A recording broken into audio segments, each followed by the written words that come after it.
Mis 4 hijos adoptivos me destruían cada noche. A los 64 años quedé embarazada de uno de ellos. Adopté 4 niños que nadie quería. Les di nombre, les di casa, les di comida, les di escuela, les di mi corazón entero partido en 4 pedazos iguales. Crié a cada uno con el amor que no pude dar a un hijo biológico, porque pasé la vida entera huyendo del embarazo por miedo a morir de la misma enfermedad que se llevó a mi madre en 8 meses. Y cuando mi marido murió y me dejó sola con los 4 dentro de casa, esos 4 hombres que yo crié, que yo alimenté, que yo vestí, que yo desperté de madrugada cuando tenían fiebre, que yo inscribí en la escuela, que yo llevé al dentista, que yo enseñé a amarrar los zapatos y a escribir su propio nombre, hicieron conmigo una cosa que no hay palabra en el diccionario que describa. Cada noche, por años, hasta que mi cuerpo hizo lo imposible. A los 64 años, después de una vida entera sin gestar, descubrí que estaba embarazada de uno de ellos. Y fue ese embarazo imposible, esa vida que no debía existir, la que me dio el valor de hacer lo que debía haber hecho desde el primer día. Hola, mis queridos. Hola, mis queridas. Qué bueno que vinieron a hacerme compañía hoy. Acérquense. Acérquense cerquita de esta abuelita que tiene el corazón lleno y rebosando y las ganas de platicar más grandes que esta sala. Mi nombre es Marlucy. Marlucy Gómez Ferreira. Tengo 72 años y vivo aquí en Aguascalientes, en esta ciudad hermosa que tiene alma de provincia. ¿Saben? Ciudad de textiles, de viñedos, de sol fuerte que castiga todo el año, de gente trabajadora que se levanta temprano y se va a la lucha sin quejarse. Aguascalientes es así. Parece metrópoli por el tamaño, pero cuando uno entra a los barrios, a las callejitas más tranquilas, todavía tiene ese airecito de ciudad de provincia mexicana, con panadería en la esquina, vecino que da los buenos días, perro durmiendo en la banqueta. Vivo en el barrio Las Arboledas, en una casita de 2 recámaras con un jardinito de rosas al frente, que es mi orgullo. Casita bonita, chiquitita, pero es mía. Es mi pedacito de paz después de todo lo que pasó en mi vida. Me encontraron aquí en la sala, sentada en mi sillón de terciopelo verde. Este sillón era de mi madre, ¿ven? Lo traje de Tulancingo cuando mi mamá falleció y nunca más lo solté. El terciopelo ya está medio gastado en los brazos de tanto sentarme y apoyar el codo. Pero no lo cambio por ningún sillón nuevo del mundo. Este sillón tiene olor a mamá. Tiene memoria. Y es aquí, en este sillón, que estoy ahora puliendo la platería que heredé de ella. ¿Ven este juego de charolas aquí en la mesita de centro? Es plata legítima, vino de Tulancingo, de una familia de origen vasco que se estableció en Hidalgo en los años 40.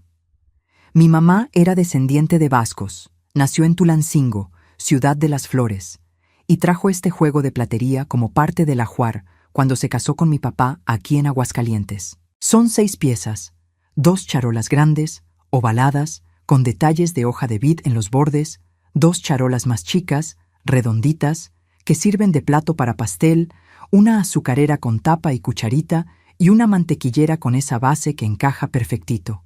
Cada semana sin falta saco todo de la vitrina, paso ese trapo suavecito con limón y bicarbonato, receta de mi mamá, tallo despacito, con paciencia, hasta que cada pieza brilla como espejo. Y después las pongo de vuelta en su lugar, cada una en su rinconcito, arregladitas, alineadas. Mi mamá hacía esto todos los viernes. Decía que platería guardada, sin cuidado se oscurece, pierde el brillo, crea esa capa negra que parece óxido, pero no es. Y yo estoy de acuerdo con ella, no solo para la platería, para la vida también. La vida de uno se oscurece cuando uno la guarda sin cuidar.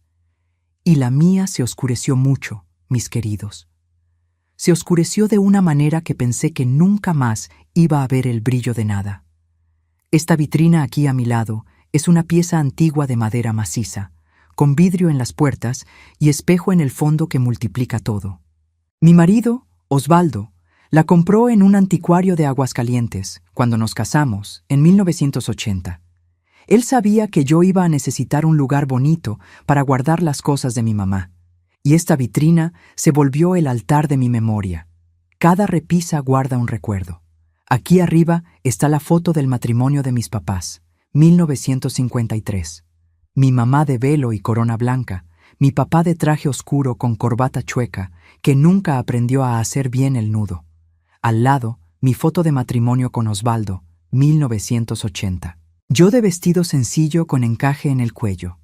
Él de traje café con clavel blanco en la solapa. Los dos sonriendo de esa manera de quien cree que la vida va a ser buena. Ahí en medio están las tazas de porcelana que mi abuela trajo del País Vasco cuando emigró a México. 6 tazas con plato, pintadas a mano con molinos de viento azules en un fondo blanco, tan delicadas que me da miedo lavarlas. Y en la repisa de abajo, los portarretratos. 5 portarretratos. 4 de ellos son de mis hijos adoptivos cuando eran niños. Las fotos todavía están ahí, ¿ven? No las quité, porque esas fotos son de cuando ellos eran niños de verdad, de cuando el amor todavía era amor y no se había convertido en la cosa monstruosa que se volvió después. Y al lado de los 4 hay un quinto portarretrato más chiquito, color rosa, con moñitos de listón, y dentro de él la foto de mi Aurora, mi hija biológica, la que nació de lo imposible, la que no debía existir según la medicina, la que los doctores dijeron que no podía ser, y que es, que existe, que tiene 8 años, y dibuja todo el día y me llama mamá abue, y que es la razón por la cual me levanto cada santo día con ganas de vivir, de respirar, de continuar. Pero antes de contarles toda esta historia, quisiera pedirles un favorcito especial, ¿sí? Cuéntenme aquí en los comentarios de qué ciudadcita de México nos están viendo ahorita y a qué horita del día encontraron este video de la abuelita. De mañanita temprano con su cafecito en la mano, a la hora de la comida descansando un poquito o de nochechita ya debajo de las cobijas. Yo leo cada comentario, uno por uno. Y me pongo tan feliz cuando veo gente de cada rinconcito de este México enorme parando un ratito del día para escuchar a esta abue viejita. Cuéntenme, ándale. Quiero saber de dónde son. Quiero saber la hora. Quiero sentirlos cerquita de mí.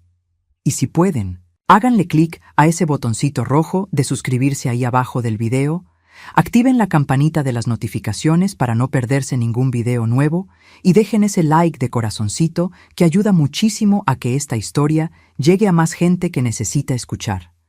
Cada suscripción, cada like, cada comentario es un abrazo que recibo de ustedes desde acá de mi sillón de terciopelo verde. Y un abrazo, mis hijos, es la cosa que esta abuelita más necesita y más valora después de todo lo que pasó en la vida. Así que acomódense ahí, agarren una guita, un cafecito, lo que tengan cerca y vengan conmigo, porque la historia que les voy a contar hoy no es fácil, no es sencilla, no es bonita en muchas partes, pero es verdadera, es mía y necesita ser contada, porque mientras yo me quedé callada, el mal continuaba. Y fue solo cuando abrí la boca que la verdad salió y la justicia llegó. Y todo empezó mucho antes de lo que ustedes imaginan. Empezó con mi mamá, con la enfermedad de ella, con el miedo que me dejó de herencia junto con esta platería y estas tazas de porcelana. Un miedo que moldeó cada decisión de mi vida por 46 años seguidos y que, al final de cuentas, por caminos que nunca podría prever, me llevó al lugar más oscuro que una madre puede conocer.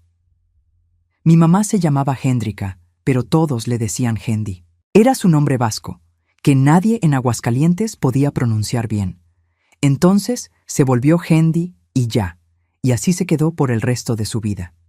Era una mujer bonita, mi mamá, alta para la época, casi 1,70 metros, de ojos café claros, piel muy blanca, llena de pecas en los brazos y en el pecho, pecas que yo heredé. Miren aquí. ¿Ven estos puntitos cafecitos en mis brazos? Son de ella.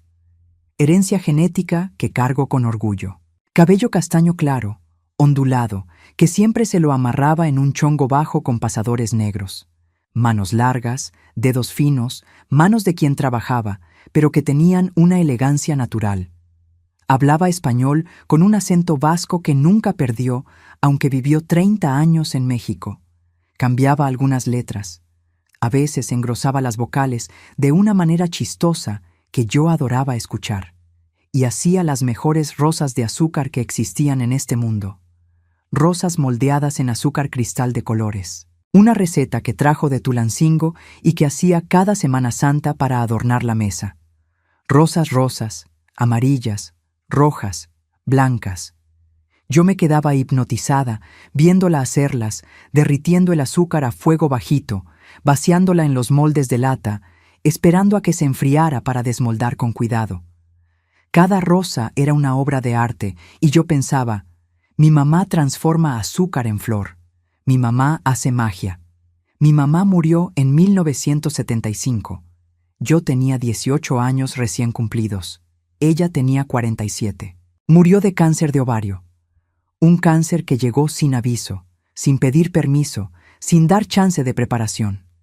El diagnóstico llegó en marzo, la muerte llegó en noviembre. 8 meses.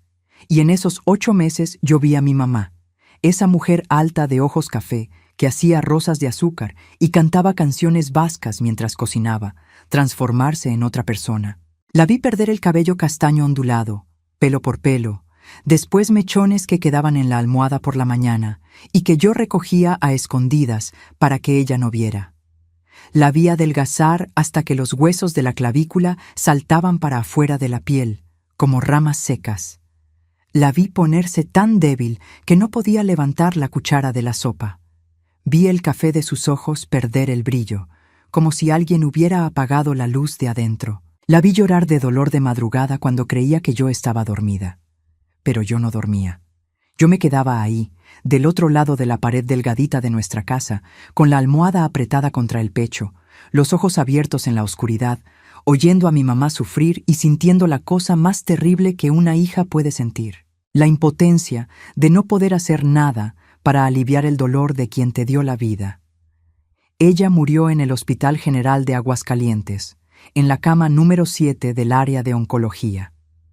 Me acuerdo del número de la cama, porque conté los azulejos blancos de la pared a su lado durante 8 meses y la cama estaba en la 7ª posición desde la puerta. Yo estaba a su lado en el momento final, agarrándole la mano, y ella apretó mi mano con una fuerza que no creí que una persona en ese estado pudiera tener. Apretó como quien no quiere soltar, como quien está agarrando la vida por la mano de la hija. Y después la fuerza se fue, los dedos aflojaron y ella se fue. Después del entierro, la doctora oncóloga que cuidó a mi mamá me llamó para platicar. Era la doctora Elena, una mujer seria, cabello canoso, amarrado en un chongo apretado, lentes gruesos de armazón dorado. Me dijo una cosa que se me quedó pegada en la cabeza, como hierro caliente se pega en el cuero del toro. Dijo que el tipo de cáncer que mi mamá tuvo tenía un componente hereditario fuerte, que yo, como hija, necesitaba hacerme chequeos rigurosos toda la vida y que si yo quedaba embarazada, los cambios hormonales del embarazo podrían acelerar el desarrollo de células enfermas. En mi caso, podrían. No que iban a pasar, con certeza. Podrían. Era una posibilidad, no una sentencia. Pero para una mujer de 18 años, que acababa de ver a su mamá consumirse y morir en 8 meses, que todavía sentía en los dedos la fuerza de esa mano apretando por última vez, que todavía oía en la memoria los gemidos de dolor de madrugada, podrían, era lo mismo que van a pasar. No había diferencia, no había matiz. Era una certeza absoluta en mi cabeza de 18 años, destruida por el dolor. Y decidí ese día ahí en el pasillo del hospital, con el olor a desinfectante y la luz fluorescente parpadeando y el ruido de camillas pasando, que nunca iba a quedar embarazada. Nunca. Porque quedar embarazada podía matarme de la misma manera que mató a mi mamá. Y yo había visto cómo era morir de esa manera. Había visto cada detalle. Y yo no iba a morir así. De ninguna manera. Esa decisión, mis queridos, moldeó toda mi vida. Cada elección, cada camino, cada puerta que abrí y cada puerta que cerré en los siguientes 46 años tuvo esa decisión como punto de partida. Y fue por eso que adopté 4 niños. Y fue por esos 4 niños que conocí el infierno.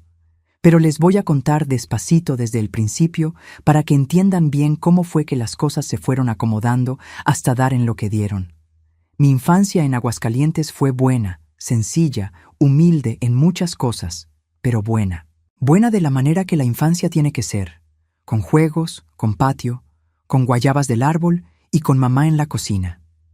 Mi papá, don Jerónimo, era empleado de una maquiladora textil, la más grande de la región en ese tiempo. Trabajaba en la parte administrativa, cuidaba la nómina de los obreros, no era jefe, no era gerente.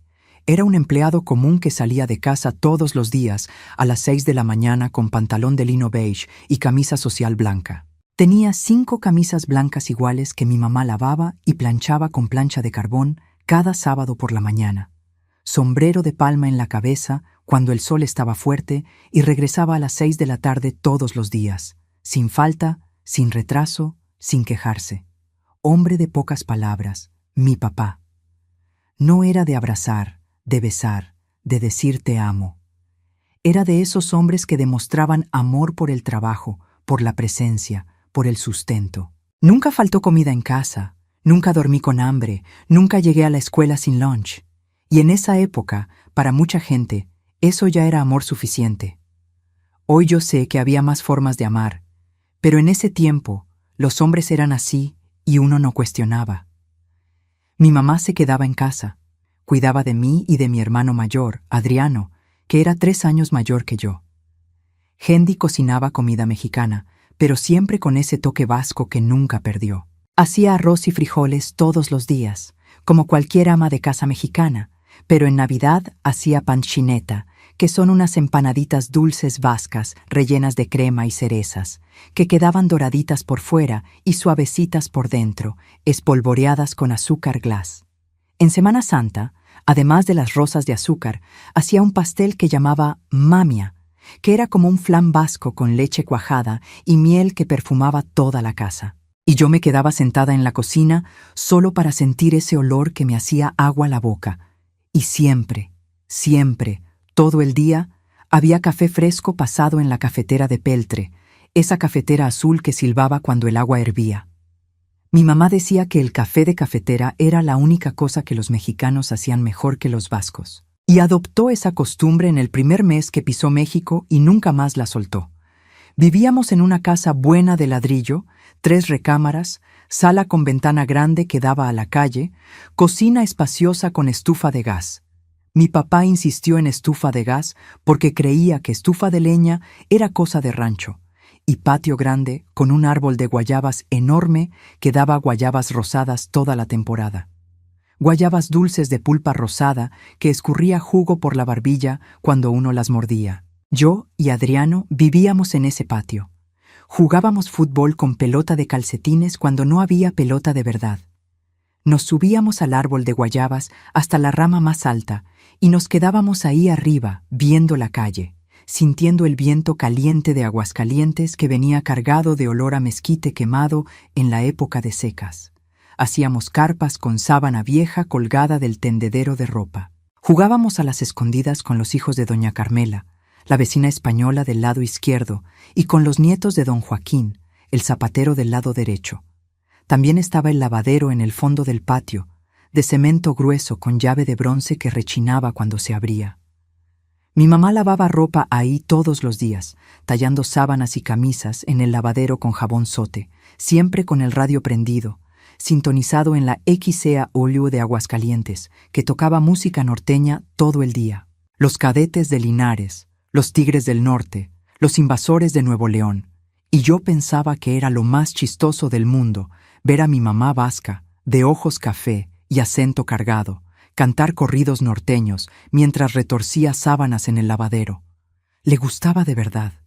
Decía que la música mexicana entraba al corazón y hacía casa y no salía nunca más. Y no salió. Hasta en los últimos días en el hospital, cuando ya casi no hablaba, le llevé una radiocita de pilas y puse norteño bajito al lado de la cama y la vi mover los labios tratando de cantar. Estudié en el Colegio Guadalupe Victoria de Aguascalientes, escuela rigurosa, seria, de uniforme almidonado, zapatos negros lustrados y monja en la dirección que rezaba el rosario en el patio antes de la primera clase. Yo era alumna aplicada, me gustaba estudiar, sacaba buenas calificaciones. Mi materia favorita era ciencias.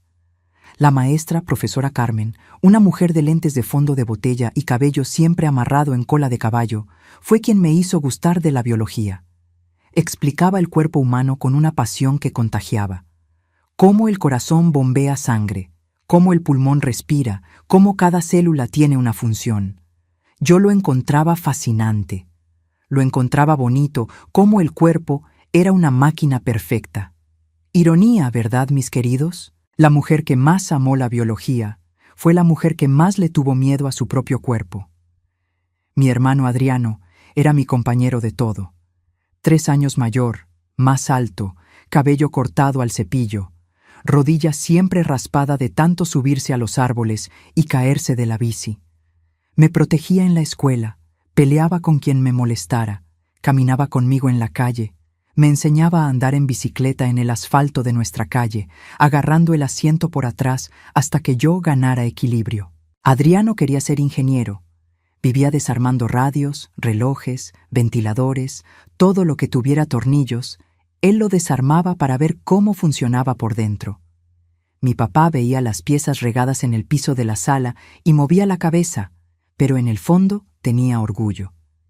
Y cuando llegó el momento, Adriano se fue a Guadalajara a estudiar ingeniería en la UDG. Y yo me quedé con mis papás, me quedé con las guayabas, me quedé con el olor a café en la cafetera de peltre y los corridos en el radio. Los domingos íbamos a misa de 8 en la Catedral de Aguascalientes, ahí en el centro. Misa con padre de sotana, incienso, campanas tocando. Después de misa, mi papá nos llevaba a la panadería La Espiga, que estaba en la esquina del Jardín de San Marcos, y compraba bolillo calientito, pan de dulce recién horneado y 1 litro de leche en botella de vidrio. Regresábamos a casa caminando, yo cargando la bolsa del pan con cuidado para no aplastarlo, Adriano equilibrando el litro de leche en la cabeza para demostrar que podía sin derramarlo, mi papá adelante con las manos en las bolsas del pantalón y mi mamá a su lado, el brazo entrelazado con el de él, sonriendo de esa manera callada que tenía. Eran mañanas buenas, mañanas sencillas, mañanas con olor a pan caliente y café fresco y sol de domingo. Mañanas que guardé en un rinconcito profundo del pecho y que me sostuvieron en los años más oscuros de mi vida, cuando necesitaba recordar que las cosas buenas existían. Teníamos buenos vecinos en esa calle. Doña Carmela, española de Valencia, que hacía paella en el brasero de la cocina y siempre mandaba un plato enorme para nosotros, con arroz amarillo, mariscos y pollo. Don Joaquín, zapatero que tenía el taller en la cochera de su casa, que arreglaba zapatos todo el día y contaba chistes a todo el que pasaba en la banqueta y se reía de su propio chiste antes de terminar. Doña Lucía, que criaba gallinas en el fondo del patio y cada semana traía 1 docena de huevos de rancho para mi mamá, envueltos en un trapo de cocina de cuadritos. Aguascalientes, en los años 60, era así. Ciudad que estaba creciendo, que se estaba volviendo importante por las maquiladoras y la industria textil, pero en los barrios todavía tenía cara de provincia. Todo el mundo se conocía por el nombre, por el apodo, por el oficio. Todo el mundo se ayudaba. Si faltaba azúcar, se le pedía al vecino. Si llovía fuerte y la calle se inundaba, todos salían de sus casas con escobas para barrer el agua juntos. Era comunidad de verdad, gente que se importaba. Y en ese ambiente de patio y guayabas, de misa el domingo y café de peltre, yo crecí creyendo que la vida era gentil, que las personas eran buenas, que el amor protegía de todo. Y no podía saber que la enfermedad silenciosa dentro de mi mamá iba a cambiar todo, iba a transformar no solo su vida, sino la mía, iba a transformarme en una mujer con miedo de vivir. Y ese miedo, mis queridos, fue la raíz de todo lo que vino después. Cuando mi mamá se enfermó en marzo del 75, yo estaba terminando la prepa. Dejé la escuela. No lo pensé 2 veces. Mi papá necesitaba trabajar. Adriano estaba en Guadalajara cursando el último año de ingeniería y quedé yo para cuidar a mi mamá. Solo yo. Acababa de cumplir 18 años y de repente la vida me sacó del salón de clases y me puso en un cuarto de hospital. Fueron 8 meses de cuidado total. Yo le daba baño con cuidado, con delicadeza, sosteniendo ese cuerpo que se iba poniendo cada vez más ligero, más frágil, como si los huesos fueran hechos de ramitas. Cambiaba las sábanas todos los días porque ella sudaba mucho por la medicina. Preparaba caldo aguado de verduras licuadas, porque ya no podía tragar nada sólido. La llevaba al hospital 2 veces por semana para quimioterapia.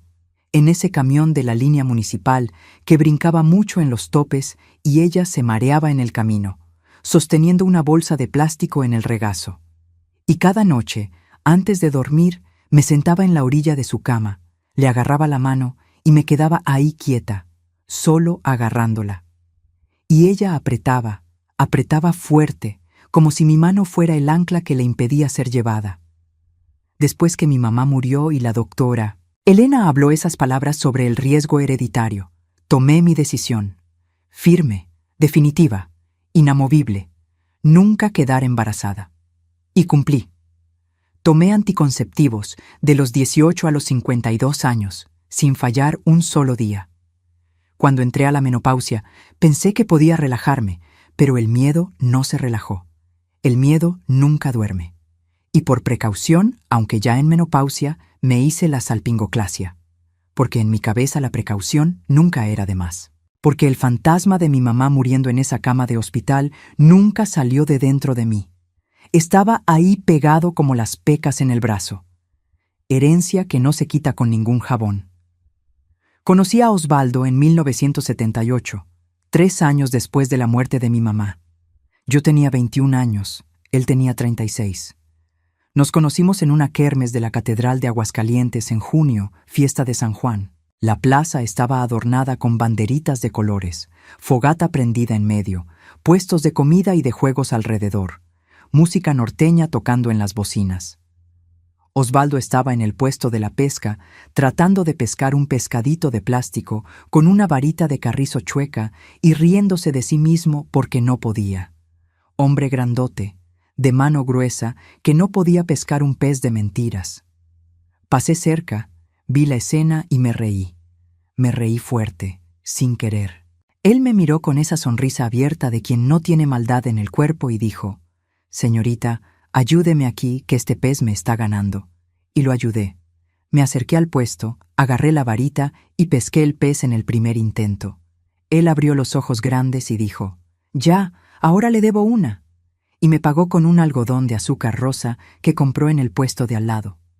Ese algodón de azúcar que se derretía en la boca y se pegaba en los dedos y en la nariz. Y nos quedamos ahí platicando, riéndonos, comiendo algodón de azúcar mientras la música norteña tocaba y los niños corrían entre los puestos. Y esa noche sentí, por primera vez desde la muerte de mi mamá, que tal vez la vida podía ser buena otra vez. Osvaldo era empleado público. Trabajaba en el ayuntamiento de Aguascalientes, en el área de catastro. Pasaba el día entero sellando documentos, archivando carpetas, atendiendo al contribuyente en la ventanilla. Hombre tranquilo, de voz mansa, que nunca alzaba el tono a nadie. Usaba camisa de manga corta, pantalón de vestir de poliéster, zapatos negros siempre boleados. Tenía bigote fino partido en medio, cabello oscuro partido de lado con brillantina, lentes de armazón grueso que se le resbalaban por la nariz y que se empujaba para arriba con el dedo índice todo el día. No era guapo en el sentido de revista, pero tenía una belleza que venía de adentro, una belleza de carácter, de alma, que brillaba en sus ojos cafés. Ojos tranquilos, ojos de hombre que no tiene prisa y no tiene miedo y no tiene maldad. Noviamos 2 años, noviazgo derecho, de visita en la sala con mi papá vigilando, de paseo en el jardín el domingo, de nieve en la nevería de la calle Galeana. Y antes de casarnos, me senté frente a él, en la mesa de una cafetería del centro, y le conté todo. Le conté de mi mamá, le conté del cáncer, le conté del miedo que vivía dentro de mí como inquilino que no paga renta y no se va. Le conté de la decisión. Le dije, viéndolo a los ojos, sin pestañear: «Osvaldo, no quiero quedar embarazada nunca. Nunca en la vida. Si tú quieres hijo biológico, es mejor que no te cases conmigo. Busca otra mujer, porque no voy a cambiar de opinión, ni hoy, ni dentro de 10 años, ni nunca». Él se quedó en silencio, Me miró por un tiempo que pareció una hora, pero debe haber sido 1 minuto, y dijo con esa voz mansa de él: «Marlucy, yo te quiero a ti. Hijos, les damos una vuelta». Nos casamos en 1980, boda sencilla en la Catedral de Aguascalientes, misa a las 10 de la mañana, comida en casa de mis suegros con arroz, frijoles charros, pollo asado y pastel de naranja. Mi papá estaba ahí, serio como siempre, de traje oscuro y corbata chueca. La misma dificultad con corbata de la foto de boda de mi mamá.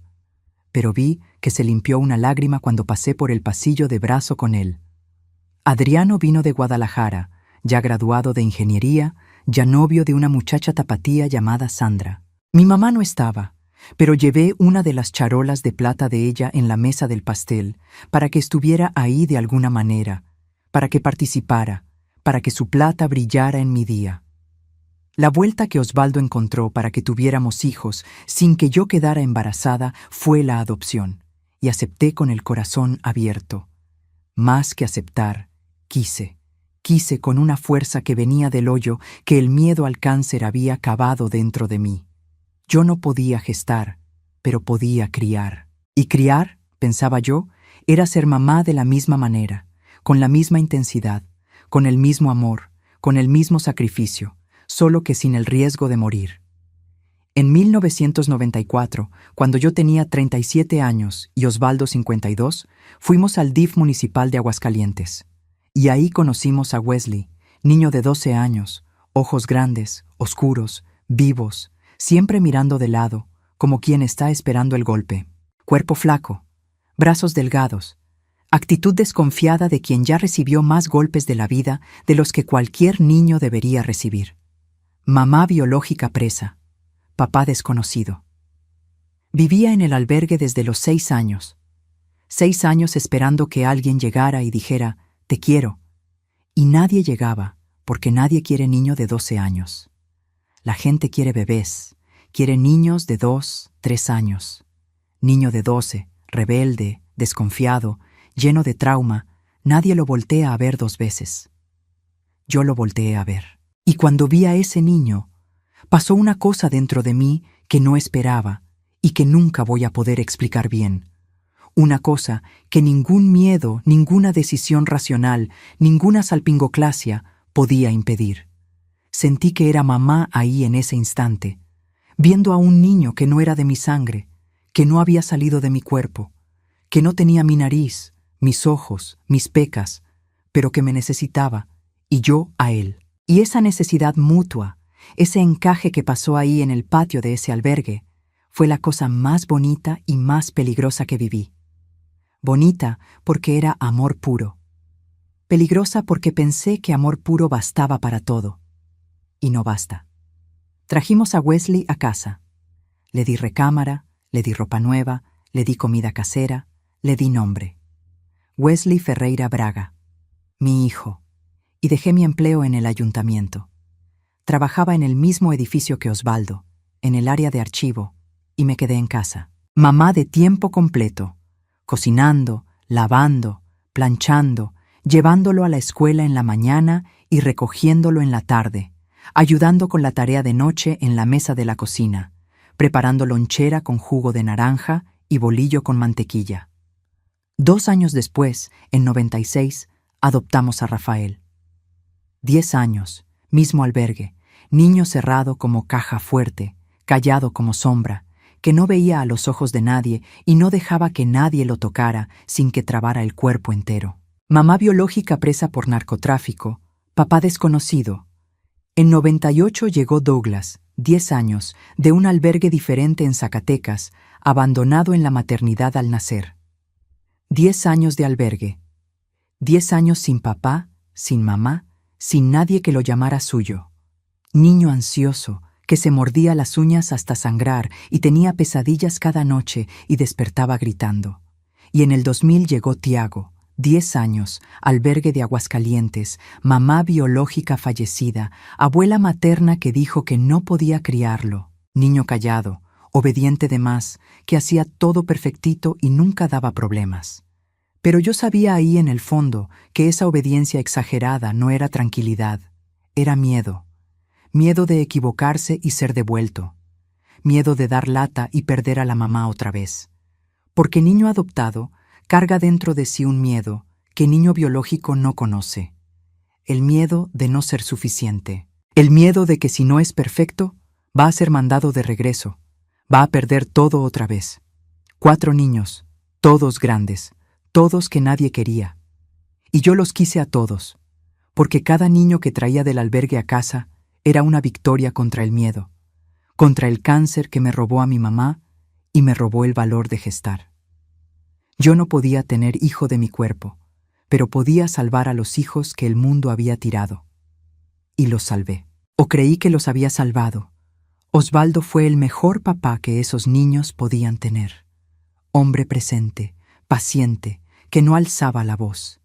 Ayudaba con la tarea de escuela, sentado en la mesa de la cocina, con paciencia de santo, explicando cuentas de matemáticas por 5ª vez, sin irritarse. Llevaba a los niños a la cancha a jugar fútbol el sábado por la mañana. Les enseñaba a arreglar cosas en casa, cambiar un foco, apretar un tornillo, destapar la tarja. Se sentaba al lado de Tiago cada noche a leerle un cuento antes de dormir, porque Tiago, el más chico, le tenía miedo a la oscuridad. Los niños crecieron, y crecieron con dificultades. Wesley fue el más difícil en la adolescencia. Peleaba en la escuela, respondía feo, probaba todos los límites posibles cada santo día. Rafael siguió cerrado, no hablaba de sus sentimientos, no abrazaba, no dejaba que nadie se acercara de verdad. Douglas tenía ansiedad severa, crisis de pánico, pesadillas casi todas las noches. Se mordía las uñas hasta sangrar y después se mordía la piel alrededor. Y Tiago seguía obediente de más, callado de más, bueno de más, de una manera que me daba un apretón en el pecho, porque yo sabía que nadie es así de bueno, por voluntad propia. Era supervivencia.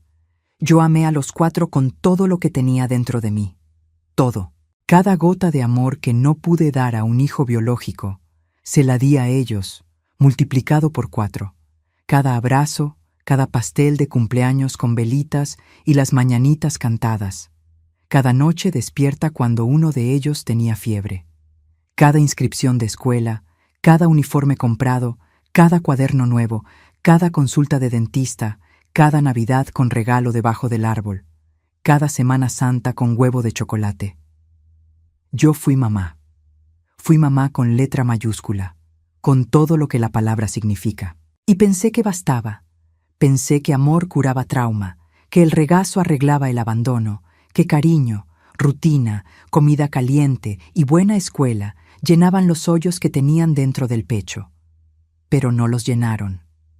La psicóloga me dijo después, mucho tiempo después, cuando ya era demasiado tarde para arreglar: Doña Marlucy, amor no cura trauma. Amor ayuda, amor sostiene, pero trauma necesita tratamiento profesional. Necesita terapia seria, continua, con profesional especializado. Y sus hijos nunca hicieron terapia de verdad. Y tenía razón. Nunca los puse en terapia, porque en mi cabeza mamá resolvía todo. Mamá era hospital, escuela, psicóloga y padre, todo junto. Mamá curaba con regazo y con caldo y con abrazo apretado. Y estaba redondamente equivocada. Equivocada de una manera que me costó la cosa más preciosa que tenía: mi dignidad. Osvaldo empezó a sentir dolores en el 2008. Dolor en la espalda que no pasaba. Cansancio que no mejoraba con descanso. Dificultad para orinar. Hombre de 66 años que le tenía pavor al doctor, que creía que hombre no podía mostrar debilidad, que no pisaba un urólogo hacía más de 10 años. Cuando finalmente se dio y fue, porque el dolor ya no lo dejaba dormir, ya era tarde. Cáncer de próstata, avanzado, con metástasis en los huesos. Mis queridos, ¿pueden imaginar lo que sentí cuando escuché esa palabra? Cáncer. Otra vez. No en mi cuerpo, pero en el cuerpo del hombre que dormía a mi lado cada noche hacía casi 30 años. El mismo tipo de enfermedad, el mismo tipo de sentencia, la misma destrucción lenta que ya había visto una vez y que ahora iba a ver otra vez. El tratamiento duró 2 años. Quimioterapia, radioterapia, cirugía, más quimioterapia. Y vi en Osvaldo lo que había visto en mi mamá. Lo vi adelgazar hasta que la ropa le quedaba grande de más. Vi el cabello caerse. Vi la fuerza irse. Lo vi ponerse tan débil que necesitaba que lo ayudara a ir al baño. Vi en sus ojos la misma cosa que vi en los ojos de mi mamá 20 y tantos años antes. La lucha entre querer quedarse y no poder aguantar. Y otra vez, yo estaba ahí al lado de la cama, agarrando la mano. Otra vez. Osvaldo murió en julio del 2010 en casa, en nuestra cama. Pidió morir en casa, no en el hospital. Dijo que quería irse en el lugar donde fue feliz. Y fue. Murió agarrando mi mano, apretando con esa fuerza que ya conocía, la misma fuerza de mi mamá, la fuerza de quien se está agarrando a la vida por la mano de quien ama. Y después los dedos aflojaron y se fue. Igualito. Cuando Osvaldo murió, me quedé sola con 4 hijos hombres dentro de casa. Tenía 53 años, viuda. Wesley con 28, Rafael con 24, Douglas con 22, Tiago con 20. Ninguno se había ido de casa, ninguno tenía empleo fijo. Wesley hacía chambitas de albañil aquí y allá. Rafael era repartidor de farmacia. Douglas no hacía nada, pasaba el día acostado. Tiago estaba en el 3er año de ingeniería en una universidad privada, el único que parecía haber encontrado un rumbo. La pensión de Osvaldo era casi 5,000 pesos al mes, más mi pensión. Regresé a trabajar en el ayuntamiento después que los niños crecieron y me pensioné en el 2005. En total, entraban casi 8,000 al mes en casa. Para Aguascalientes daba para vivir con comodidad. Y los 4 lo sabían. Sabían exactamente cuánto entraba. Sabían que yo pagaba todo. Renta no había porque la casa era propia, pero agua, luz, gas, súper, ropa, todo era yo. Y cuando Osvaldo murió, el único hombre de la casa, la única voz que ellos obedecían, la única autoridad que mantenía la estructura de pie, el equilibrio que todavía existía se desmoronó como casa de termitas cuando se patea. El cambio fue gradual. Fue como agua entrando por la rendija despacito, silenciosa. Y cuando uno se da cuenta, ya inundó todo. Primero fue el respeto que desapareció. Cosas pequeñas, un tono de voz más alto, una respuesta atravesada, una mirada que ya no tenía cariño, solo exigencia. Después fue el dinero. Ellos empezaron a exigir, no pedir, mis queridos, exigir como si yo estuviera obligada, como si el dinero fuera de ellos por derecho. Dinero para salir de noche, dinero para comprar ropa de marca, dinero para alcohol. Wesley tomaba cerveza cada noche, después pasó al mezcal. Rafael tomaba escondido en su cuarto, solo. Douglas empezó con marihuana, después fue a cosa más pesada, polvo blanco que yo encontraba en papelitos doblados en la bolsa del pantalón cuando iba a lavar ropa. Tiago dejó la universidad en el 3er año, faltando año y medio para graduarse, el único logro real, y lo tiró, y empezó a tomar también. Yo daba el dinero. Daba porque era mamá, y en mi cabeza mamá da, mamá sostiene, mamá no niega, principalmente mamá adoptiva. Porque mamá adoptiva, mis queridos, carga una culpa que mamá biológica no conoce. La culpa de no haber gestado, la sensación constante de que necesita compensar, de que si niega algo, el hijo va a pensar que no es mamá de verdad, que no ama de verdad, que la va a devolver. Devolver. La palabra más pesada del diccionario de la adopción. Y los 4 aprendieron a usar esa palabra como arma, como cuchillo, como veneno. Cuando yo trataba de negar algo, cuando le decía no a Wesley que quería $200 para salir el fin de semana, él decía, si usted fuera mi mamá de verdad, no me negaría. De verdad. 2 palabras, 7 letras cada una. Y esas 2 palabras juntas cortaban más hondo que cualquier cosa en el mundo. Porque yo había pasado 20 años tratando de demostrar que era mamá de verdad. 20 años de pastel de cumpleaños, de noches sin dormir, de citas médicas, de tarea de escuela, de abrazos, de te amo. y una frase de 7 segundos deshacía 20 años de esfuerzo. Después del dinero, vino el control. Los 4 empezaron a mandar en la casa como si fueran dueños, y yo la empleada. Decidían quién entraba y quién salía. Yo no podía recibir visitas sin que ellos autorizaran. No podía contestar teléfono sin que ellos oyeran la conversación. No podía ir al súper sin avisar a dónde iba, cuánto iba a tardar y para qué iba. Si salía y me tardaba más de lo previsto, cuando regresaba, había gritos. ¿Dónde estaba, señora? ¿Con quién? ¿Haciendo qué? El mismo interrogatorio que marido controlador hace con esposa. Pero no era marido, eran 4 hijos, 4 hombres adultos que yo crié controlando a una mujer de 60 años que pagaba sus cuentas. Después vino la violencia verbal, insultos, humillación. Vieja inútil, vieja latosa, vieja que no sirve para nada. Si no fuera por la pensión, ¿para qué serviría, señora? Gritaban en mi cara frente al vecino que venía a traer un plato de comida y regresaba asustado. Wesley rompía cosas cuando estaba borracho. Puertas, espejos, televisión. Una vez aventó mi radio contra la pared. El radio que Osvaldo me regaló de aniversario de boda. Se hizo pedazos en el piso. Y me quedé ahí viendo los pedazos. Y lo que sentía no era coraje, era luto. Luto por cada pedazo de cosa buena que iban destruyendo dentro y fuera de mí. Rafael le daba puñetazos a la pared cuando lo contrariaban, y la pared del pasillo quedó llena de hoyos que yo tapaba con pasta cuando ellos salían. Douglas amenazaba: «Si no me da el dinero, la quiebro, señora».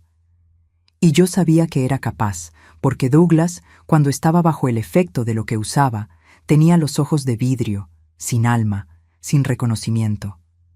Me veía y no veía mamá, veía obstáculo. Después vino la violencia de verdad. La primera cachetada fue de Wesley en el 2015. Le negué $200.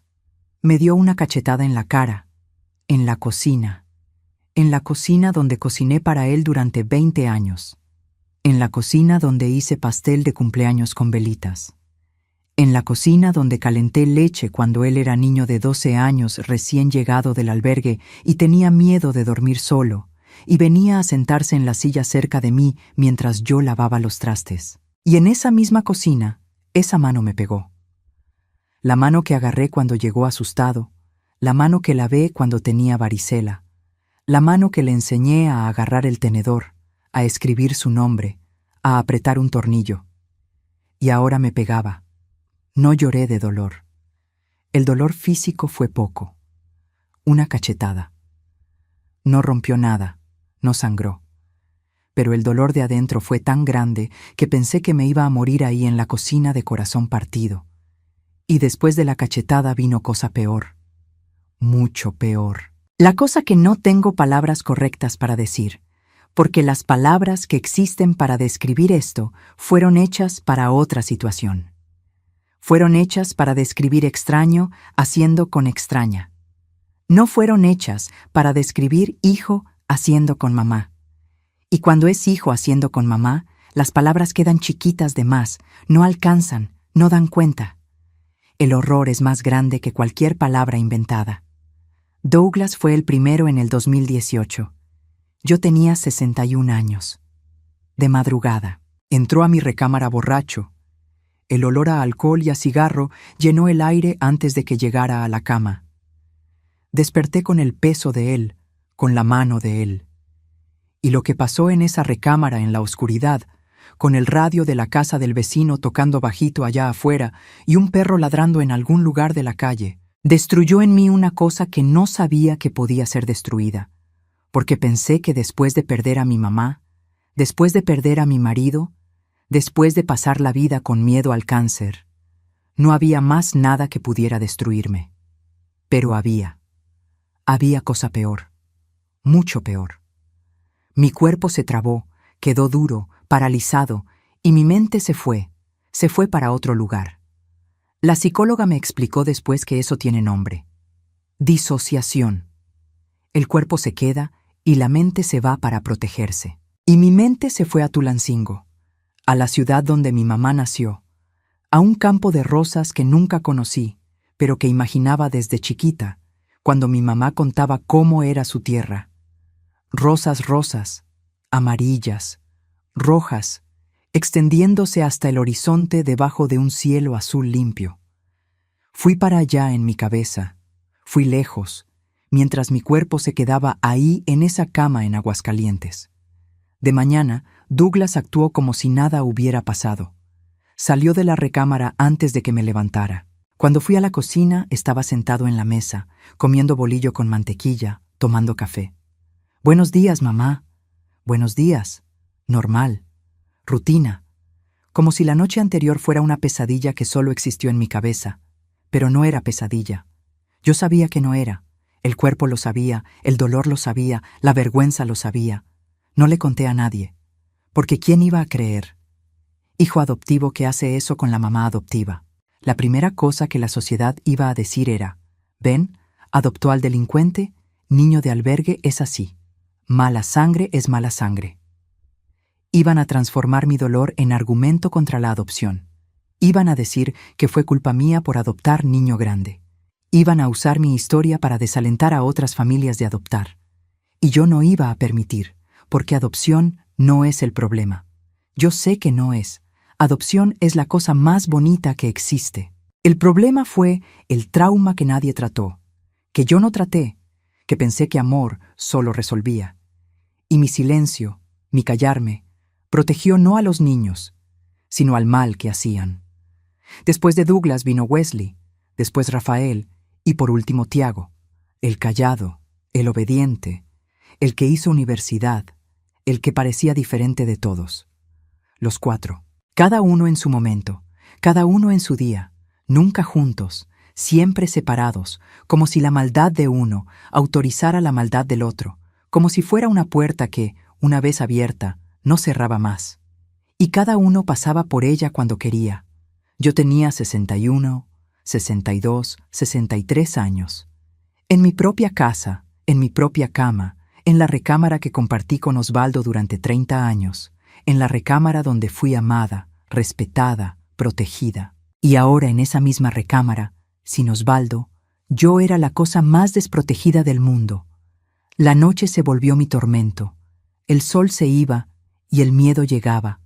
El estómago se revolvía, el corazón se aceleraba. Yo oía los pasos en el pasillo de madera, tac, tac, tac, despacito, y todo mi cuerpo se congelaba. ¿Quién sería esta vez? El olor a alcohol a veces delataba, pero a veces venían sobrios. Y cuando venían sobrios era peor, mucho peor, porque cuando venían sobrios no tenían excusa. Sabían exactamente lo que hacían. Hacían con los ojos abiertos, hacían con conciencia, hacían porque podían, porque yo era vieja, porque yo era mamá, porque yo no iba a denunciar, porque tenían certeza absoluta de que me iba a quedar callada para siempre. Y me quedaba callada, me quedaba presa, no por cadena de fierro, no por candado, no por pared, presa por el amor que di y que ellos transformaron en mi prisión. Presa por la vergüenza que me sofocaba cada mañana cuando me veía en el espejo del baño y no reconocía a la mujer que miraba de vuelta. Presa por el miedo de lo que el mundo iba a decir si se enteraba. Presa por la culpa de pensar que de alguna manera eso era culpa mía, que hice algo mal, que fallé en la crianza, que no fui mamá suficiente y por eso merecía. No merecía. Ninguna mujer merece, ninguna mamá merece. Pero cuando uno está dentro del huracán, no puede ver eso. Solo puede ver el viento destruyendo todo alrededor. En febrero del 2022, mi cuerpo empezó a dar señales extrañas. Náusea de mañana, cansancio que no pasaba, pecho adolorido, mareo. Tenía 64 años. Pensé que era la edad, pensé que era presión alta descontrolada. O pensé que era cáncer. El miedo eterno, la herencia maldita de mi mamá que me acompañaba hacía 47 años. Pensé, llegó, finalmente llegó. El cáncer del que pasé la vida huyendo me alcanzó. Fui con mi ginecóloga, la doctora Patricia, que me atendía hacía 15 años, mujer competente, seria, cabello corto, bata siempre blanca. Pidió los estudios de rutina, sangre completa, ultrasonido, marcadores tumorales. El resultado llegó en 3 días. La doctora Patricia me llamó al consultorio, se sentó en la silla, cruzó las manos encima del escritorio, me vio a los ojos con una expresión que no pude descifrar. Era sorpresa, preocupación, imposibilidad, y dijo: «Marlucy, le voy a decir una cosa y necesito que se quede tranquila». «¿Es cáncer, doctora?» «No, no es cáncer». «Entonces, ¿qué es?» «Está embarazada». Silencio. El reloj de pared del consultorio haciendo tic-tac, el aire acondicionado zumbando, el sonido amortiguado del tráfico de la calle allá afuera, y la palabra embarazada flotando entre nosotras dos como un globo que nadie sabe si agarrar o dejar ir. «Doctora, tengo 64 años». «Lo sé». «Estoy en la menopausia hace 12 años». «Lo sé». Pero el ultrasonido muestra un embrión de aproximadamente 8 semanas con latido cardíaco activo. «Pero me hice salpingoclasia, doctora». Me vio, se quitó los lentes, se talló los ojos y dijo: «Marlucy, la salpingoclasia puede revertirse espontáneamente, es rarísimo, pero las trompas pueden recanalizarse naturalmente, especialmente en mujeres con cambios hormonales en su rango de edad. Y la ovulación postmenopausia, aunque extremadamente rara, está documentada en la medicina. Existen casos». Raro. Todo era raro. La ovulación postmenopausia era rara. La recanalización de la salpingoclasia era rara. El embarazo a los 64 era raro. Yo era la excepción de 3 excepciones al mismo tiempo. La excepción de la excepción de la excepción. Pero yo sabía una cosa que la doctora no sabía. Y saber esa cosa transformaba lo que podría llamarse milagro médico en el horror más absoluto que una mujer puede vivir. Porque yo sabía quién era responsable de ese embarazo. Era uno de los 4. De los 4 que me destruían. Y el bebé dentro de mí, el bebé imposible, raro, excepción de 3 excepciones, era resultado de lo que me hacían cada noche. Salí del consultorio en estado de shock. Tomé el camión, me bajé en la parada de siempre, caminé hasta casa. Los 4 estaban ahí, como siempre, cada uno en su rincón. Wesley tirado en el sillón, viendo televisión. Rafael en su cuarto con la puerta cerrada. Douglas en la cocina comiendo algo. Tiago en el patio fumando. Todos ahí en mi casa, comiendo mi comida, viviendo de mi dinero. Y uno de ellos había puesto dentro de mí una vida que la medicina consideraba casi imposible. Entré al baño, cerré la puerta con seguro. Me senté en el piso frío de mosaico y lloré. Lloré como nunca había llorado en la vida. Lloré más de lo que lloré cuando mi mamá murió, más que cuando Osvaldo murió. Lloré por 4 años de destrucción. Lloré por el embarazo imposible que vino de la manera más monstruosa posible. Lloré por todo lo que di y por todo lo que me fue arrancado. Lloré por la mujer de 18 años que decidió nunca quedar embarazada por miedo a morir y que ahora, a los 64, estaba embarazada de su propio hijo adoptivo. La vida haciendo la broma más cruel que existe. Pero después de llorar hasta que no quedaron más lágrimas dentro de mí, pasó una cosa que cambió todo. Una cosa chiquita, sencilla, casi imperceptible. Me puse la mano en el vientre. Ahí, sentada en el piso frío del baño, de ojos hinchados y nariz corriendo, me puse la mano en el vientre y sentí. No sentí al bebé moverse. Con 8 semanas era imposible. Pero sentí otra cosa. Sentí que ahí dentro había vida. Vida mía, de mi cuerpo, de mi sangre. El primer hijo biológico que iba a tener en toda mi existencia. A los 64 años. Después de 46 años huyendo. Después de tomar anticonceptivos por 34 años. Después de hacerme la salpingoclasia. Después de todo, mi cuerpo, este cuerpo que pasé toda la vida con miedo, que pensé que me iba a matar, estaba haciendo exactamente aquello que le prohibí hacer durante 4 décadas y media. Estaba gestando vida, y en ese piso de baño, con la mano en el vientre y la certeza de que ahí dentro había un corazón latiendo que vino de mi corazón, tomé 3 decisiones firmes, definitivas, sin vuelta.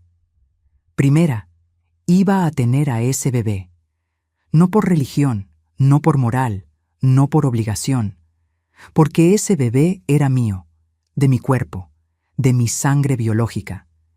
El hecho de haber venido de la violencia no cambiaba el hecho de que era mío, y lo iba a tener. Segunda, me iba de esa casa con el bebé en el vientre, lejos de los 4.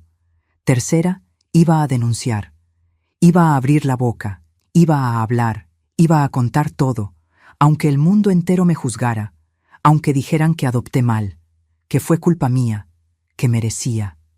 Iba a hablar, porque ya no era solo por mí, era por el bebé, por la vida dentro de mí, que no había pedido existir, pero que existía y que merecía un mundo sin esos 4 hombres cerca. Al día siguiente, de mañana temprano, antes de que los 4 despertaran, salí de casa por la puerta de atrás, tomé el camión y fui al Ministerio Público especializado en violencia de género de Aguascalientes. Entré, me senté frente a la agente, una mujer llamada Lick, Andrea, morena, cabello amarrado, ojos firmes, y conté todo. Los 4 años, los 4 hijos, lo que me hacían cada noche, y el embarazo. La agente escuchó.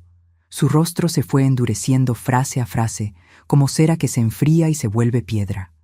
Cuando dije que estaba embarazada, dejó de escribir, soltó la pluma encima del escritorio, me vio y preguntó: ¿cuál de los 4?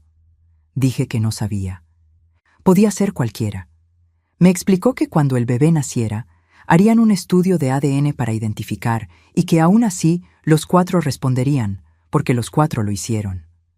Usted es considerada vulnerable ante la ley, doña Marlucy, dijo. Persona adulta mayor siendo violentada por quienes viven en la misma casa. Los 4 van a responder. Levantó las órdenes de aprehensión. Los 4 fueron detenidos el mismo día en mi casa, en la casa que pagué con 30 años de trabajo y con la pensión de mi marido muerto. Wesley trató de brincar la barda del patio. Los policías lo agarraron antes de llegar a la calle. Rafael se quedó parado, mudo, sin decir una palabra, como si la voz se le hubiera evaporado. Douglas lloró. Lloró fuerte, de rodillas en el piso de la cocina. Mamá, perdón. Mamá estaba borracho. Mamá, perdón. Como si la borrachera justificara, como si el mezcal fuera excusa para destruir a la mujer que te dio nombre, casa, comida y amor durante 20 y tantos años. Y Tiago, el callado, el obediente, el que hizo universidad, me vio en la puerta de la sala, con los policías atrás de él, con las esposas listas, y dijo con una calma helada que me erizó la piel: nadie le va a creer a una vieja, nadie le va a creer a una vieja. 7 palabras. La frase de quien tiene certeza que el mundo es de los hombres, que mamá adoptiva de 64 años, embarazada, es historia que nadie se traga, que vieja es invisible, que vieja no tiene voz. Estaba equivocado, muy equivocado. El embarazo fue de altísimo riesgo. 64 años, hipertensión arterial, diabetes gestacional que apareció en el 3er mes, riesgo de preeclampsia, cuerpo que no fue hecho para gestar a esa edad. La doctora Patricia me acompañó semana a semana, a veces 2 veces por semana, monitoreando todo. Reposo absoluto a partir del 5.º mes. Internación en el Hospital General de Aguascalientes en el 8.º mes. El mismo hospital donde mi mamá murió de cáncer en el 75, el mismo edificio, el mismo olor a desinfectante y alcohol. La vida haciendo el círculo completo. Solo que esta vez no estaba ahí por la muerte, estaba por la vida. Y esa diferencia hacía que el pasillo entero pareciera diferente. El mismo pasillo, el mismo azulejo, el mismo olor, pero con significado opuesto. Mi hija nació en octubre del 2022, cesárea programada, prematura de 34 semanas, 2.1 kilos, chiquita, roja, arrugada, frágil como pajarito que cayó del nido, pero viva. Lloró en cuanto nació. Llanto fuerte, de pulmón abierto, de bebé que llegó y quiere quedarse. Cuando la enfermera la puso en mi pecho, piel con piel, como hacen ahora, el cuerpecito caliente y chiquitito de mi hija acostado en mi pecho de 64 años, entendí una cosa que me tardé toda la vida en entender. El miedo al cáncer me robó aquello. 46 años de miedo me robaron esa sensación. Ese peso ligero, ese calor de vida nueva, esa respiración cortita, rápida, haciendo que mi pecho subiera y bajara en su ritmo. Ese olor a bebé recién nacido, que no se parece a ningún otro olor del mundo. Esa cosa que no tiene nombre en el diccionario, pero que toda mamá que dio a luz conoce. La primera vez que el hijo se acuesta en el pecho de la mamá. Yo lo tuve a los 64, atrasado 46 años, viniendo del horror más profundo. Pero lo tuve. Y lloré. Esta vez era llanto diferente de todos los otros llantos de mi vida. No era llanto de dolor, no era de miedo, no era de alivio. Era llanto de inicio, de cosa naciendo, de página volteándose, de vida nueva. Llanto de inicio, mis queridos, la cosa más bonita que existe. Le puse Aurora, porque Aurora es lo que viene después de la noche más oscura, y mi noche había sido la más oscura que existe. El estudio de ADN se hizo cuando Aurora tenía un mes de vida. El resultado confirmó.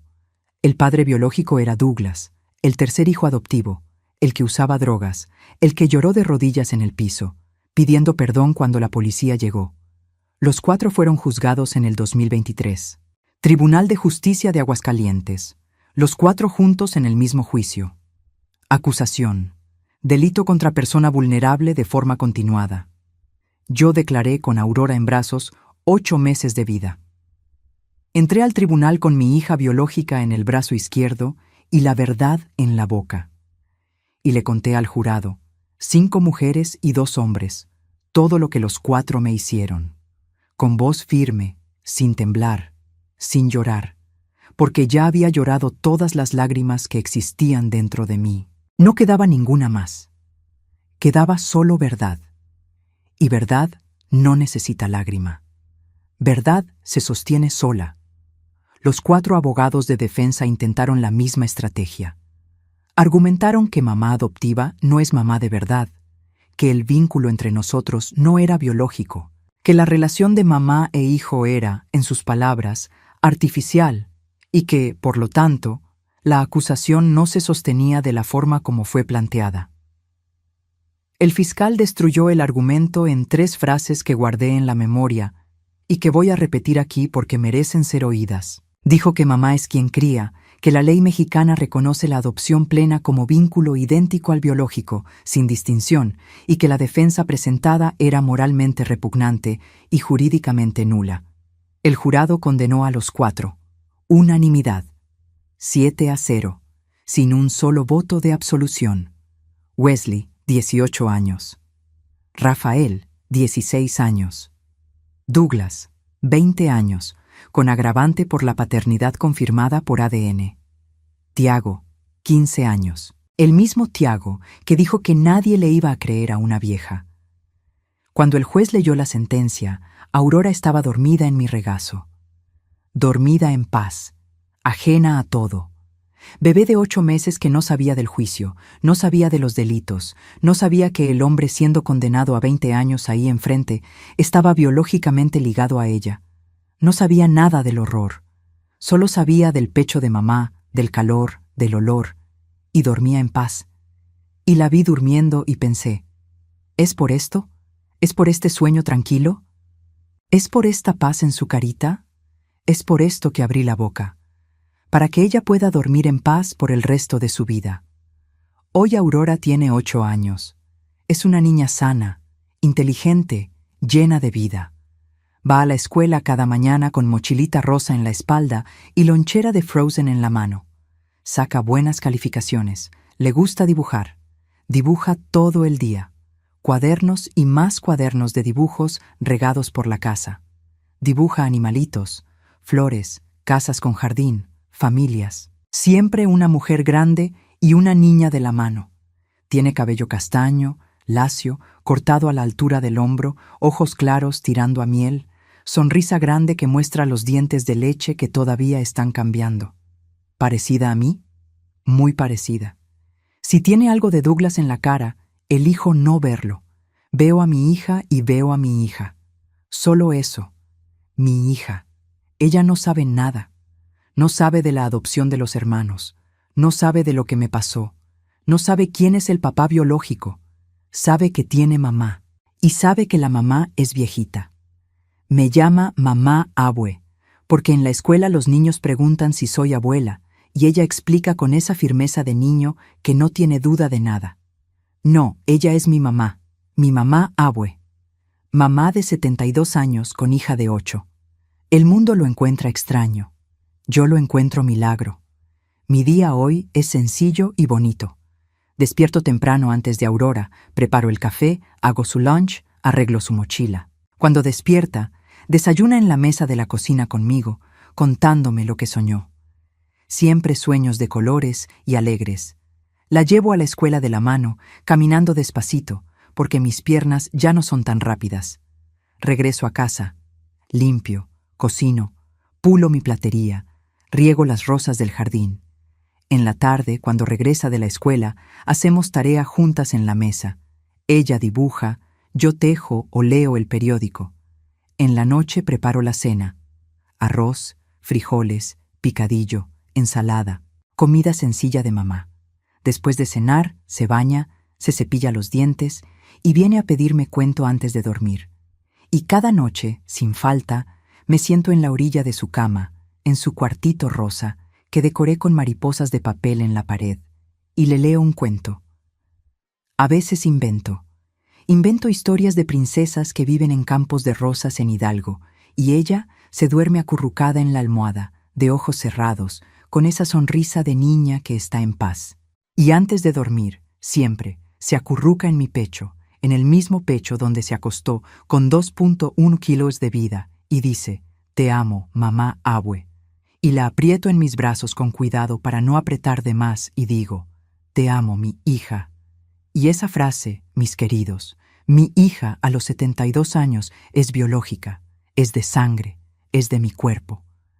El cuerpo que pasé la vida con miedo, el cuerpo que pensé que me iba a matar, y que al final me dio la única cosa que siempre quise y nunca tuve valor de buscar, una hija.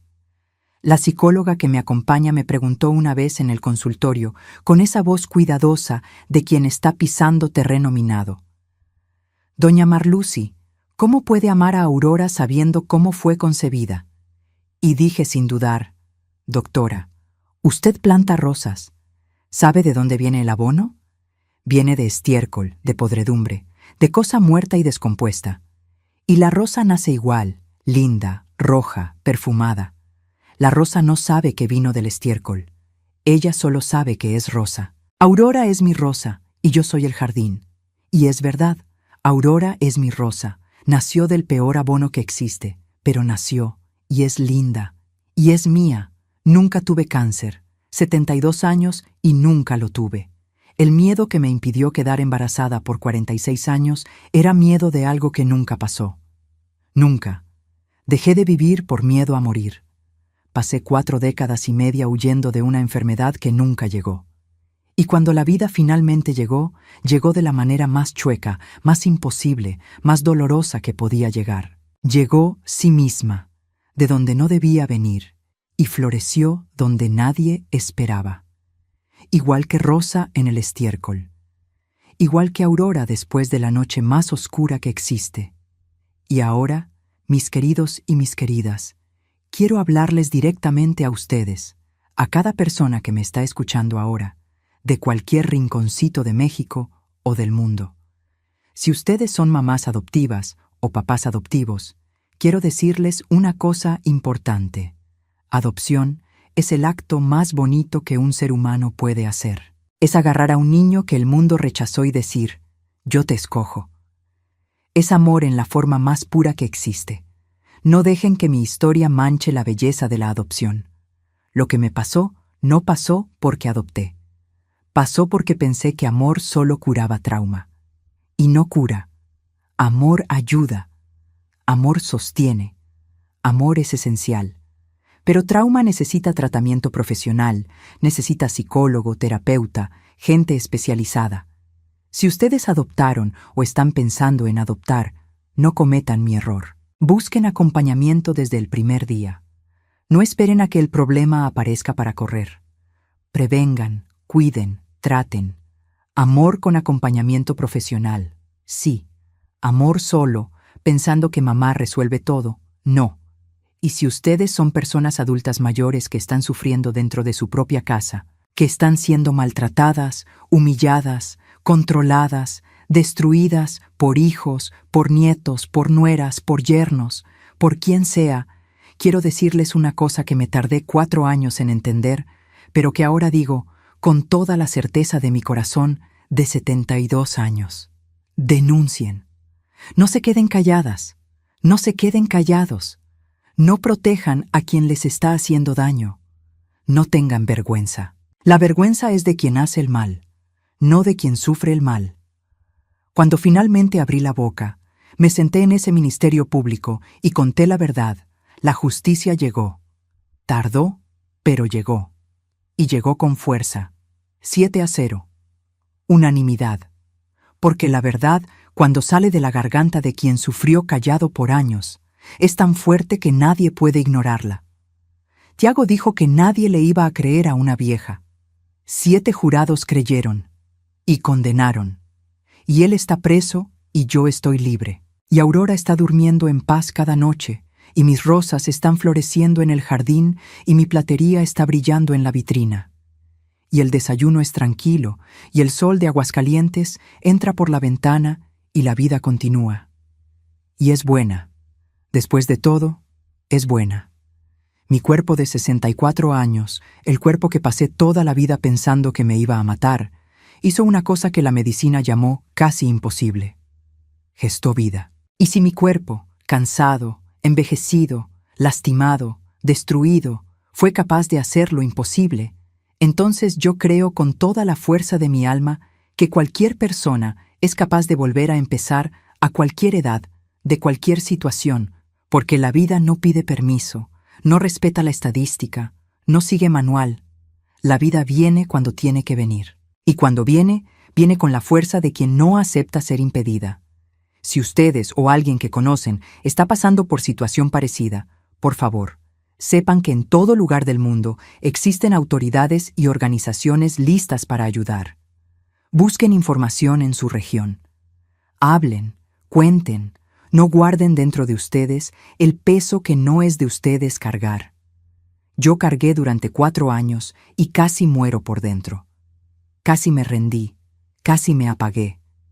Pero una vida dentro de mí me prendió otra vez. Y estoy aquí contando para que otra mujer no espere 4 años para hablar, para que otra mamá no necesite un embarazo imposible para encontrar valor. El valor ya está dentro de ustedes. Siempre estuvo. A veces solo necesita un empujón. Dejen que mi historia sea ese empujón. Esta historia no es entretenimiento, mis queridos. No es novela, no es ficción. Es la vida de una mujer de carne y hueso que se sentó en este sillón de terciopelo verde con la platería de la mamá vasca brillando en la vitrina y decidió abrir el pecho y mostrar las cicatrices. Las muestro no para que sientan lástima. Las muestro para que sepan que cicatriz no es el fin. Cicatriz es prueba de que la herida cerró. Y si cerró, es porque sobreviví. Y si sobreviví, ustedes también sobreviven. Esta historia es concientización, es prevención. Es una abue diciéndole a otra mujer del otro lado de la pantalla: te veo, te escucho, sé lo que es y hay salida. Yo soy la prueba viva de que hay salida. Y ahora, mis queridos, la petición final de esta abue. Si esta historia tocó su corazón, si los hizo pararse a pensar, si los hizo abrazar a alguien más fuerte hoy, los necesito. Háganle clic a ese botoncito rojo de suscribirse, activen la campanita de las notificaciones para no perderse ningún video nuevo y dejen ese like de corazoncito, porque cada like, cada suscripción, ayuda a que esta historia viaje más lejos y alcance a más gente que necesita escuchar. Y para quien se quedó hasta el final, para quien escuchó cada palabra de esta abue hasta ahora, les pido una cosa especial. Escriban en los comentarios la palabra Aurora. Solo esa palabra. Aurora. Para que yo sepa que se quedaron, para que yo sepa que la historia de mi hija, de mi Rosa, de mi razón de vivir, llegó a su corazón. Escriban a Aurora y cuéntenme de qué ciudadcita nos están viendo y a qué horita del día encontraron este video. De mañanita, de tarde, de nochechita. Yo leo cada comentario, cada uno, con el corazón abierto y los ojos llenos de gratitud. Háganlo ahora. No esperen ni un minutito más, porque cada comentario es un abrazo que recibo. Y un abrazo, mis hijos, es la cosa que esta abue más valora en el mundo después de todo lo que pasó. Un beso enorme, apretado de esos de abuela que no quiere soltar, en el corazón de cada uno de ustedes. De la abue Marlucy, desde Aguascalientes, sentada en el sillón de terciopelo verde de la mamá vasca, con la platería brillando en la vitrina y Aurora dibujando en la mesa de la cocina, con todo el amor de este corazón que ya fue destruido pedazo por pedazo, que ya sangró por dentro de una manera que nadie veía, que ya pensó que no iba a aguantar ni un día más, pero que ahora late más fuerte que nunca. Late por mí, late por Aurora, late por cada mujer que está escuchando esto y pensando, ¿será que puedo salir de esto? Puedes, mi hija. Puedes, sí. Si esta abue de 72 años, que pasó la vida huyendo de la vida por miedo a la muerte, pudo encontrar valor sentada en el piso de un baño con un embarazo imposible en el vientre, entonces tú también puedes. Yo creo en ti de la misma manera que creo en Aurora, de la misma manera que creo que Rosa nace del estiércol, que Aurora nace de la noche más oscura y que la vida, mis queridos, siempre, siempre, siempre encuentra una manera de florecer. Hasta luego. Que Dios los bendiga a cada uno de ustedes. Y no se olviden, Aurora en los comentarios. Esta abue los está esperando.